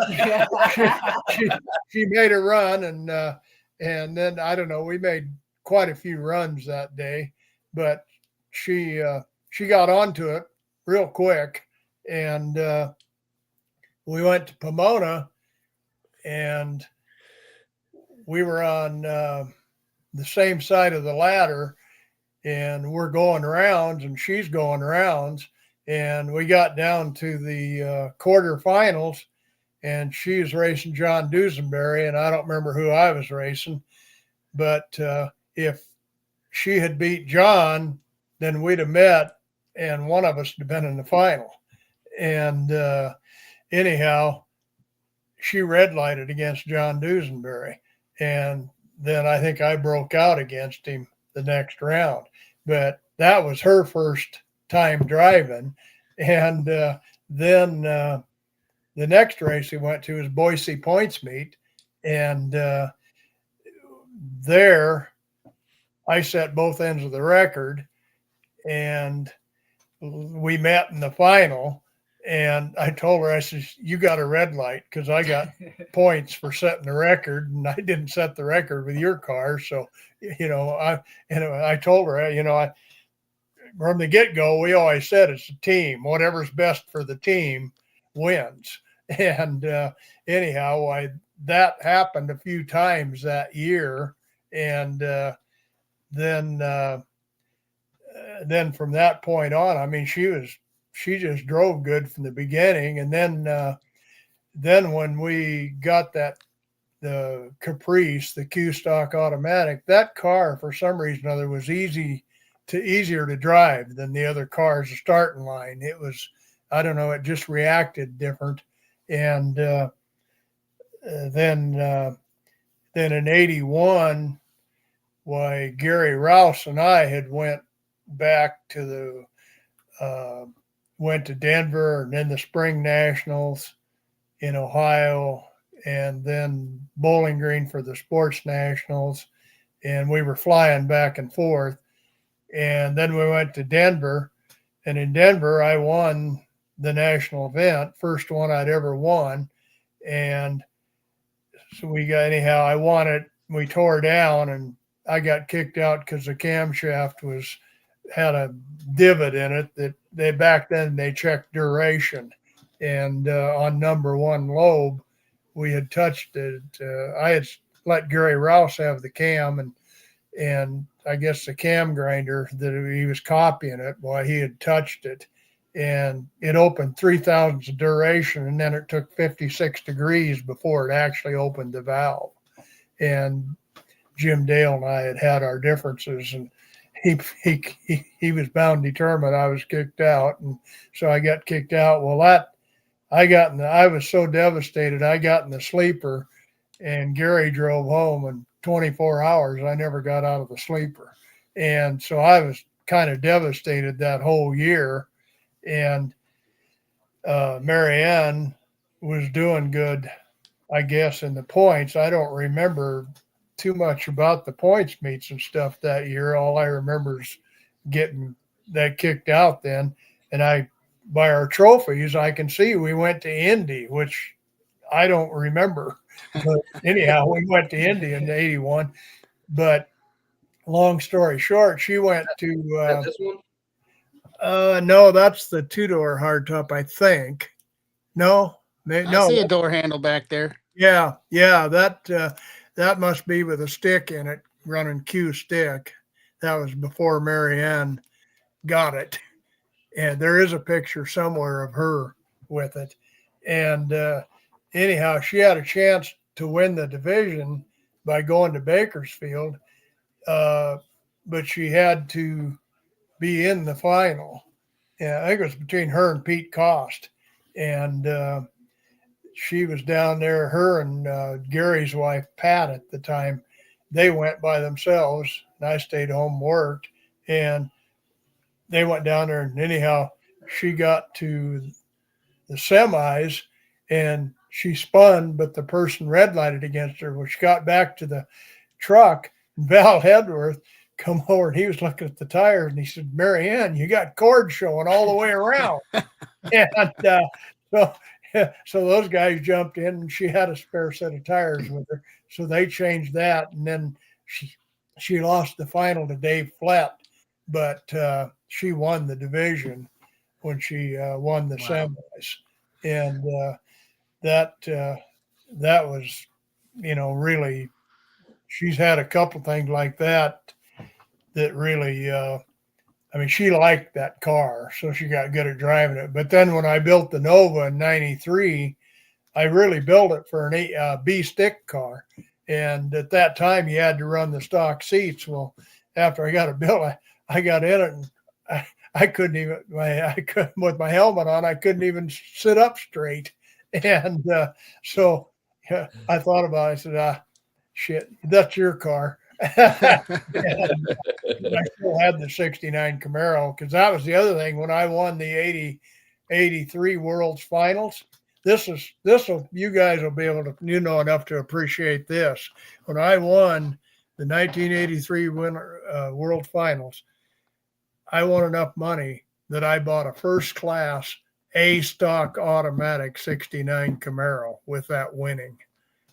Now, how much would the winnings now get you towards an A stock automatic Camaro? You might get a postcard of it. It wouldn't even buy the tires. Yeah, man. I hear you, talking about what Marianne did, and it makes me want to go to Kathy and Todd. Not all of us, but us that were fortunate, I suppose a majority of folks have looked up at their parents at some time or another, and their mom or dad or both are heroes to them for one reason or another. What was that like as kids, watching your parents do this at such a high level. I mean, they had to just been absolute heroes to you. Yeah, for Kinda. sure. Yeah. I think it was kind of normal back Yeah. then. We were doing so much winning that Yeah. I think they thought it was probably a lot easier than it is. Yeah. They know now it's not that easy. Yeah, and it was always fun. I mean, it was just fun watching them, and like when they would race each other, it was always fun. The crowd would get into it, and it was just normal though. Yeah, we just felt like this was what I think the way it was supposed to be. Yeah, it was a lot of fun though. Yeah, a lot of good memories. Oh, yeah. That's Yeah, amazing. yeah, that's like back to the team deal. Why? When was it? I can't remember what year it was. It could have been in the late '90s. Marianne was doing well. We were both doing really good in the points, and we were both in the top 10. But she was ahead of me by I think 200 points. And in Seattle, I think it was in the semis, we had to race each other. And I told her, I says, I'm going to leave on the first ball because you need to win because you got the most points. And so I did. And I'll never forget, Mike Walder told a friend of mine, he was talking to him, and he said, I can't believe Cal would do that. And I thought, come on, Mike. For a while, him and his wife, they were a team, and you got to do what's best for the team. But yeah, it was pretty good. But that's like we went to Brainerd from the early 80s on, and that place just kicked our butt all the time. And then Did the track kick your butt or did the zoo kick your butt? no, not the zoo. I was all about racing, not about partying. But then in '94, Marianne won it. And then we come back in '95, not really expecting much, and she won it again. And then in '96, we had to race Lance Line heads up in the semis. And that's when my friend Johnny Deacom and I, we had just really met at that time, and him and his dad were helping us, and we wound up beating Lance, and then we had to come back and race Scotty Richardson in the final and come up with a dial in, and so I told her, well, I don't know, we're not doing this, we're doing this, we're leaving that alone, and so I says, I'll put a number on. I said, I don't know. I said, I guess it's close. And so we went up. I put 11:06 on. I think we'd went 10:96 when we beat Lance, and put 11:06 on it. And she red lighted by 4 thousandths, and she went 11:06.0. And that would have been 3 years in a row where she'd have won Brainerd. It was red and dead on, man. That's the way it's always been, it sounds like. It was good guess.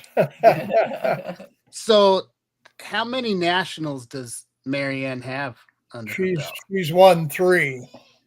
Awesome. And what, like double digit national finals though, right?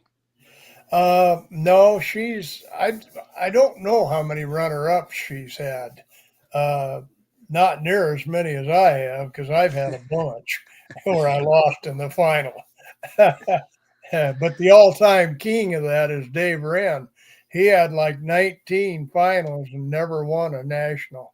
He had Indy 1 in about 90, or no, about 70 something, 75, 76, somewhere around there. Dave Wren and Ron Mancini, they had 264 Plymouths with 426 Hemis in them. They had just allowed that 64 Hemi into Superstock, and they were factory cars. Chrysler was into it big time then, and Dave, he got there and he beat Ron Mancini for class, and he got in the eliminator, and he's ready. He was going to run Ronnie Sox in the final, and Sox didn't have a prayer. Dave could. It was flat out. There was no breakout, and Dave, I think, had over 2/10 on him, and Dave goes up there, and that's back when we done dry hops, not burnouts, and Dave does this dry hop, does a big wheel stand, comes down, and then he backs up and does one more, and then he pulls up, and he leaves and blows the drive shaft right out on the ground. Oh no. And Ronnie Sox wins. And of course, Chrysler was happier than hell because their golden boy won. But Dave had that one won.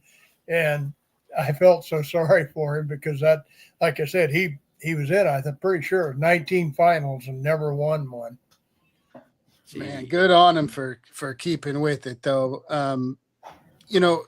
That gets it. Obviously, he was chasing that, trying to get that, and he never got there. I wonder for Kathy and Todd, for you guys, is there, I guess, just out there having fun with family, enjoying your time, hanging out with mom and dad? Is there something that you guys, have on your list that you want to accomplish, that you're chasing before it's all over, or just out there enjoying the weekend? Well, I want to get like at least one division win. I just won a super stock race and and then a sportsman race. But yeah, I mean, I want to get some wins, and yeah, for sure. Todd, is there something you're after in particular? National event. He won super stock at Seattle and divisional, and then Woodburn he won in stock. Well, and then that takes me to you now, Cal. I mean, we've went all the way from the 50s to now. You've accomplished so much over the years. And I know now it's just second nature to you. Racing's what you do. And I know you're going to do it until you can't. Yeah. But is there something, from an accomplishment level that you're still chasing after? Or are you just, enjoying your time? Like, what's that for you now? What keeps you coming back, and what are you trying to grab? I'm a realist. I realize that probably the world championships, I don't ever plan my racing year out very much, and I don't feel like I'm in the top so many. I'm an okay driver, but I'm not a great driver because you can't string the lights together like you need to be. Like I always preach to the kids, it's all about groupings, and if you go up there and if you can go from 005 to 35, you're pretty good, you're in the better half of the field. But 005 to like 60, those are going to get you by some rounds, but they're not a get by others. But then there's a group of guys that are, 00 to 25, you can count on it every time they pull up there. And, and then my biggest downfall is the finish line, because I cannot judge it. Somewhere the eye to brain coordination went away. And I mean, when I had the R wagon, I mean, it was just second nature. I'd go down there and I'd take 2 looks at them and slam on the brakes and know I was there. Of course, like I say, it was easier then. You could beat them by a half a car and not break out or whatever then. But like now, I don't know how many times with Jody Lang, I went through swearing I was 2 feet ahead of him and I was 2 feet behind him. I mean, Jody knows how to make those looks, man. But we started the show talking a little bit about it. You've just recently took out the reigning defending champ, and I want to go back to Seattle last year. I joked with you at the golf cart, 27 years, a long time to hold a grudge, and so many people made such a big deal out of the age thing, and yeah, I think it's worth noting. But somebody asked me that. Can you believe that? And I'm like, well, yeah, I can believe. He's been doing it 60 years. He's a master of his craft. This isn't football. He And drove so, really good that day too. yeah. Well, and All through. it's what was that like for you and Joe? Have had a few battles. You're on the home national, the reigning world champ right there. Yeah, anymore. I somewhere, like I tell the kids somewhere, and I don't remember how long back, quite a while back. I don't get nervous. I don't get excited. It's just, yeah, I just tell myself, go up there and do your job. And I don't have adrenaline. It went away. You just don't have it anymore. And in a lot of ways, that makes it easier. But like that day when I raced Jody Lang, I mean, it was just that whole weekend was just lucky guesses. I mean, I raced Jody first round, didn't know where my dial in was because I can't remember why, but we were lost. We didn't, I don't remember if we didn't get our third run or whatever we did. I was lost on my number, and I think I dialed like 1119 or something like that. And I got down there and I caught him pretty darn early. And I thought, I must be breaking out, or I know he didn't get that late a light. And we get down there, and I thought, well, I got to hit the brakes. So I just picked a spot and hammered the brakes, and I go through. I get to the time ticket, and the gal over at Seattle there, she's great. She was laughing, and I said, what? She said, you ran dead on with a 0. And I said, holy cow. Now you talk about luck. and then you had to race Justin too, right? You had Justin Lamb that day, I think. I mean, first round Sunday there. Yeah. I had to race 3 world champions. My lucky round in that whole race was when Brad Burton, there at night, you couldn't tell the way their scoreboards were and the poles. They had lights on them, and you couldn't really tell what was wind light and what wasn't. And Brad, when he raced Brian Seberg, he went down there and thought Brian red lighted, and he legged it and he broke out. Well, that would have been tough to beat Brad in the dark in that round. I got to call that round, and it's one that will stick with me forever. Yeah, you don't forget that. Oh, it was the wildest thing I ever seen. Whatever happened to Brian's car, and obviously we know what level of racer Brad is, and I remember watching. You're like, he's not. Yeah, I mean, he's not gonna. and he kept going. And it's like, he ain't gonna.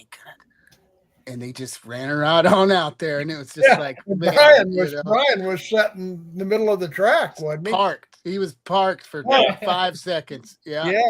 And then when I ran him the next round, why I shifted high gear, and I can, it's darker than hell, but I can see him out there. I ain't gonna catch him. And we get down there, and he beat me probably a good car and a half. Yeah. And then my wind light come on, and I knew he broke out. But I thought he went from, I asked him what was wrong with his car, and he never did say. Now, I don't know. I mean, it looked like his foot slipped off the pedal or something. That thing just parked, and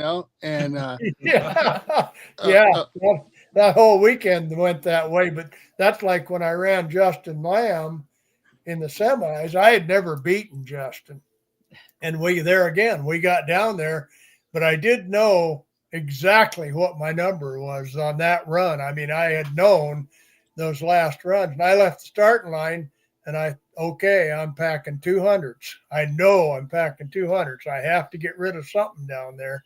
And I'm looking back, and I know from racing him before at Seattle, you look back and you can't tell where they're coming on you and they're going to pass you, or you can't tell. And so I looked at him and I thought, well, I got a lot of room, but I know he's going to close fast. And finally I thought I got to get rid of 200. So I slammed on the brakes and I was looking over at the guardrail to see my light, and it come on, and I thought, wow, I finally got him. Well, we got later on, I was talking to him, and he said, yeah, he says, that's the first time I've ever had the Camaro sideways. And he says, I hammered the brakes, I was sideways on him. but yeah, that was, well, and then racing Joe in the final. I mean, that was just pure luck that I didn't give it back to him, because I hit the brakes, and I think I took it by like 16 thousandths or so, 10 thousandths basically. It was way closer than I should have been, and neither one of us were going to run our number.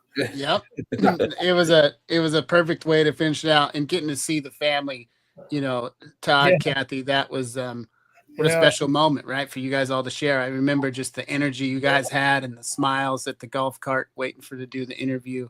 I was just blown away with the crowd over there, how they were for me. I couldn't believe it. Then there was probably, I don't know how many of the NHRA guys that were, I would say, middle-aged to the older guys that come up and congratulated me and stuff. I was really surprised at how many. And of course, with all the phone calls I got and stuff, I mean, it was unbelievable. That shows you, you've been racing a long time to have that many friends, and all of them so happy for you. And even Jack Beckman and his wife come up and got me in the winner's circle and congratulated me. Well, Cal, it's guys like you. I mean, a lot of the guys like you aren't racing anymore, so it's a unique thing to be able to be able to see and race with and hang out with one of the guys that we've all looked up to for so many years, and you're still out there turning laps, and you're one of the guys like my car. That's my car in the background, and stickers everywhere and names on it. It's that way because I grew up watching guys like you and looking at your cars. And when it was time for me to build a car, I mean, people don't do that as much these days anymore, but it was like, to me, that's what race cars are supposed to look like. And I got that idea that stuck in my head from watching guys like you with the name and the lettering and the whole thing. And just, you're a legend, man. And we love you out here, and we appreciate you. And it's an honor to be able to still watch you race. For the people that get to race alongside you, it's an honor to be able to do so. And I hope that we all feel that way about you. Yeah, I do. Especially after Seattle, like I say, I mean, I was just blown away at the people that called and everything. And one thing I'm so proud of, though, is bringing younger guys into, stock and super stock, like Joe and Hal. I mean, I knew them when they were bracket racers at Woodburn, and, they wanted to, and one of their mentors, Robin Whitcomb, he was one guy I looked up to in the early 70s. He was just I thought he was a lot older than me, but I think he's only maybe 6 years older or something. But he, those guys, and then Chris Hall, bringing Chris on, which is great. And there's been a lot of others that we've helped along the way and got them into stock and super stock. And it's been a fun journey. I mean, I can't believe the amount of people that, and like, you're just a family of racers all across the whole United States. And it's pretty amazing. Todd and Kathy, do you guys plan on, are you going to race forever and ever too? I mean, is it so in your blood now that you'll carry that on, do you think, or? Of some sort, for sure. Yeah, hopefully. Yeah. Like I said, it's like the mafia. Once you're in, you can't get out. Yeah. Good. Well, please do. Please do. Yeah. But you were saying that Joe Kidd, or the kid down there, he ran himself in the final. I've always looked at those bracket racers, and how does that work? I mean, you buy 2 entries, you double enter and get on both sides of the ladder. But how is the ladder made up? You don't know that you're going to be on opposite sides, do you? Nope. So at this race, there wasn't a ladder. So going into the next round, whoever has the best winning reaction time is the potential buy. Okay. So if there's an odd amount of cars, that guy gets the buy run. But he was just pulling into the lanes and he would be the first one up, so he wouldn't have to run himself. And then he would loop back around and be the last one up and race the next guy. So kind of crazy, but if you're going to be double entered late, you got to be prepared to be the first one up and be the last one up. So yeah, because I remember when I first started watching that, I think Luke Bogacki ran himself at one of the spring flings. And and I asked him, I said, how the hell do you do that? And like he said, you got to be incredibly lucky. Plus, you also have to know how the game's played. Yeah, I thought, boy, that's you go to one of them big dollar bracket races. I figure always looked at them and thought it's going to take you 2 to 3 years to learn the ropes of how to, even have a chance of winning almost. Because there's so many things like that come into play. It's a whole nother game. I'm trying to learn it. I'm not very good at it yet. I've had a couple days where it seemed like I might know what I'm doing, but for the most part, I don't. And I love watching that stuff, and you'll see a lot of times they'll run themselves at 6 or 8 cars because they're on the wrong side of the ladder. But every once in a while, you get it just right, and if it's your day, Yeah. And that's I think for bracket racers, that's one of the ultimate things, right? You run yourself in a final. Yeah.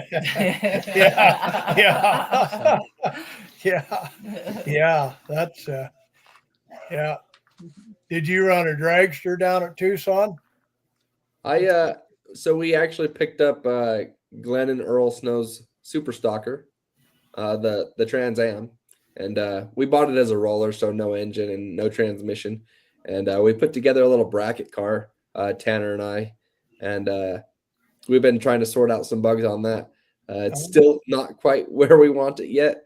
I did manage to wheel it down to the semifinals of Pro on Saturday. But we won't quit until it's right or we're out of money. No, that he won a $4,000 in it already at Thanksgiving, so don't let him fool you too much. Yeah, he's already sandbagging you, telling you it ain't no good. Yeah. Yep.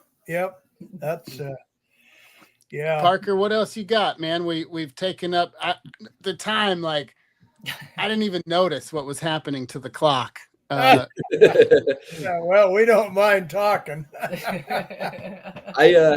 I don't have much, but if we had all night, I could sit here and listen to you guys for hours, and we may have to get you back on here soon so we can hear some more of those stories. We only got to the 70s, so yeah, they were only got about the 80s, 72. 90s, early 2000s. We got lots of years. Yeah. There's so much. One guy, the 2 guys in Division 7 tech guys, I can't remember their name. Lonnie and Ben. Yeah, Lonnie and Ben. I think it's Ben is on me. All of these, you guys got to write a book about all your stories and travels and everything. He's not kidding. Record an audiobook. If you don't want to write it, just record it or something for us. Because this is what it's all about, man. And so what about, in closing here, we're coming into 2026. The season's right around the corner. Full divisional schedule for everybody, or what's the plan this year? Well, I'll probably run at least 8 and 6 like I normally do for the points and see how they fall. And Todd does what he can with work, which is a little hard to do sometimes. And Todd, me and you in the same boat, man. We got the big blocks, and if I can make it to 5 races a year, I feel like I had me a big season. So. I used to do more, but they started getting a little, not liking it so much. Yeah, it's a lot, man. And Yeah, Kathy, what about you? What's your plan this year for racing? I'm hoping to get get to go to almost all of them. Yeah. Awesome. We got to keep her car together. Most of the time, she's had a hell of a time. It, damn motors. She's broke for some reason or other. We've had bad luck with her, but I got confidence we can run all year without breaking a motor and give her a chance anyway. Yeah. Yeah. I'm looking forward to the Woodburn Double Divisional. I was talking to Sherry today. I've raced it a couple years because they let us run pro and super pro at the divisionals out here, of course, which I think is such a cool thing. I've taken such a liking to the booth, though, that I'm going to announce again this year. I think Reinhardt will be back again, and great. share the mic with him, and so I'll be looking for you guys and looking forward to the Woodburn Double Divisional later this year. Yeah, For sure. Awesome. Yeah. Yeah. Yeah, that's that's good. I don't know for sure. I'll probably I might start at the Pomona Divisional and then go to Arizona. I think Johnny Deacoma might come out and run the Camaro at Arizona National, and then the kids will probably start at the Winter Nationals and run Las Vegas, and then come home and get ready for Boise. Nice. I grew up in Emmett. I was born and raised in Emmett, so Firebird, Really? like my second home, man. For a long time. I remember when it was called the Night Fire 500, before it was called the Night Fire Nationals, and watching Roland Leong and Twig Ziegler and the whole gang, and the Hemi under glass, at that place. That it holds a special place in my heart. I got to race there at Halloween Classic a couple years ago, and I don't know if I'll ever get a chance to go back. It's a long haul, but what a cool track. So hope to get out there and at least watch this year, if nothing else. And I had maybe one final question, Cal, just because you've spanned all these different times. There's so much. If you look for it, you don't have to look too hard. Unfortunately, there's a lot of negativity out there about drag racing right now. As someone who was racing in the glory days to someone who's still racing now, what does drag racing feel like to you now? Does it feel, does it still feel like it's vibrant and strong to you? Do you look back and say it ain't what it was, or how does it feel now to you, having been there? It's changed so much because, like I said, in the 70s, there was 3 classes, 4, and then it went to 4 classes. Now, at a divisional, you're looking at 13 to 15 classes. That's how it's changed. And that's part of why the money has gotten so bad, because they're spreading it over that many different eliminators. Yeah. Which, looking from NHRA's perspective, it's great. But from the racer standpoint, it's not so good. Because, we used to go to the divisionals, and in the 70s, you could make as many runs as you wanted to make on your car in a day. Right. And we could come back, change cam timing, and pull the front cover, change cam timing, go make runs. All kinds of things. Whereas, nowadays, getting 2 qualifying runs and then having to go into eliminator, it's kind of discouraging. From our perspective, we're getting a lot less for our money, and you're not winning near as much. But it doesn't feel like drag racing's dying to you, does it?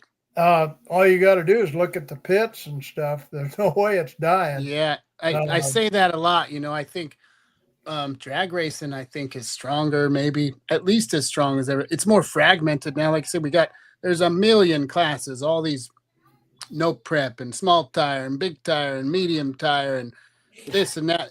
There's so many different classes. If you put all the cars together, I think it's got to be better than ever. Did you see down at, I think it was Orlando, they had a pro mod. They got a 4-race pro mod circuit and other classes. They had 77 pro mods qualifying for 32 spots. I didn't even know there was 77 pro mods in the country. I know it. And I think, at the Winter Series this year, I think the race you're talking about, I think from 1 to 32, it was I don't know, 4/10. 356 to 362. Yeah, unbelievable, right? Not even not even 2/10. Not even a tenth. Not even a tenth. Unbelievable. 600. Yeah. 632 Unbelievable. cars. And those kind of cars. Of course, Yeah. the 8th mile is, it's easier to run your number. But those cars, I mean, that's just incredible that they had that many. And then the other classes, they were paying, I know a couple of them, they were paying 20,000, then they were going 10,000. They had about 4 other classes of some sort, and they had lots of participation from Ohio and all the way down. And I thought, wow, people are, they're spending the winter and the summer racing. Yeah, you don't have to stop anymore. You got Florida, and I mean the guys in Gulfport racing on Christmas Day. You race in Tucson on New Year's Day, and I mean, if you want to drive, you can race 12 months out of the year nowadays. It's something else, man. And the big money scene, on the bracket racing side, millions and millions of dollars getting paid out at these big money bracket races. In 66, you never would have. If someone would have told you in 66 that someday you'd be racing, you could race for $1 million, Well, out in the garage, I've got a flyer from somewhere. I can't remember the exact word. Might have been, it was 79 to 83, somewhere in that time frame. Cayuga, Canada, the guy he was going to put on $1 million race. And we did not have much money back then. And I think you had to be $12.99 or quicker, which I didn't have a car even that would run that at that time. But back then I thought I could whip anybody on that given day. And we sent $2,400 entry fee into that. And everybody was saying, oh, he's going to keep your money and all this. And he had I don't remember exactly how many cars he had to have, but he had to get so many cars to cover the $1 million and whatever else. And I think it was about 2 months before he was going to have it. He didn't get enough cars. They didn't send in their money, and he sent my money back to me. But I thought at that time, $1 million was a lot. I mean, that'd make your life if you won $1 million. And that was really, and that was, he was paying $1 million, not splitting it up, like the spring fling races. I don't think anybody's ever won $1 million actually at them. But well, in 79, $1 million in 79, that's got to be 6-7 mil, today's money. Yeah. That's lottery money. And I have a feeling that was a big sell to my mom to send that $2,500 in. Yeah. It's a good thing she was a drag race, because most wives said, "You're going to do what?" Yep. But that's no doubt. Probably a good thing they didn't have it, because I don't know how I'd have had to put something together to try to run $12.99. Well, and you put all your eggs in that basket, and you come home without the $1 million and without your 2,400. Yeah. That's a rough weekend in Canada. Yeah. Well, guys, we absolutely just appreciate the time to hear the perspectives. Kathy, Todd, appreciate you guys sitting in, joining us too. It's been a pleasure, and this is something that I won't soon forget, and really appreciate the stories and the perspective, and just taking your time to share with us, and to anybody else who's been watching along and who will watch this episode, because it's going to live on forever. So I'm glad that we put it on the internet, and it'll never go anywhere from here on out. So thank you guys so much. Yeah, well, we enjoyed it. It was fun, yeah. Well, like I said, we got to get him on for 72 to 77 episode. We'll line something up and see if we can't get there. It takes I look forward to seeing you guys at a race here soon, and I'm definitely going to swing by and try and catch a few more of these stories. it excites me to go racing again when you talk about it. So look forward to see you guys here shortly in a couple months, and we'll talk to you then. Okay. All Thanks. right. Bye. Thanks. Hey, guys. Being on. Bye-bye. See ya. What a show. Man, that's why we wanted to do this show, right? We want to talk about races and share results, but we want to share the stories. We want to give a platform for the people out here on the West Coast to share the stories. And we've talked a lot about best versus greatest. And I don't know if Cal Method's one of the best, but I know for damn sure that he's one of the greatest. And what an honor to have him on this show. No doubt. And not to bring up age again, but he's still sharp as a tack. I'm sure you could ask him any question, and obviously he can bring stuff up from the 50s and the 60s, and he doesn't miss a detail. So it's We just must protect this man yeah, at all absolutely. costs. But great show. Glad to having Cal, Kathy, and Todd on. Looking forward to next week's show. Sounds like we're gonna have Cooper Chun on, the $1 Million Man, Coop and, Chun, baby. and discuss the upcoming season, what he's got planned, his crew chiefing duties, maybe I a know little bit of we've got Chris Forsyth somewhere in the mix coming up soon too. We'll get Chris on here. So a lot of great new episodes planned and bringing on some cool guests, man. I can't wait to be kicking this thing off with you, Parker.